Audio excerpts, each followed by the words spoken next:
ভগবান অর্জুনকে বললেন, এখন ত্রিবিধ সুখের বিষয় শ্রবণ করো। বদ্ধজীব বারংবার অভ্যাসের দ্বারা সেই সুখের ক্রিয়া করে এবং কোনো কোনো ক্ষেত্রে সকল দুঃখ থেকে সামগ্রিকভাবে মুক্ত হয়।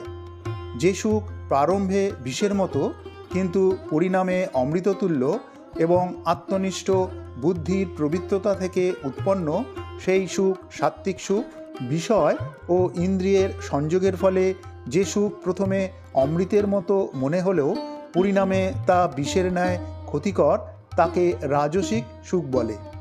যে সুখ প্রারম্ভে ও পরিণামে আত্মতত্ত্ব জ্ঞানশূন্য এবং যা আত্মার নিদ্রা, অলসতা ও প্রমোদ থেকে উৎপন্ন হয়, তা তামসিক সুখ বলে কথিত।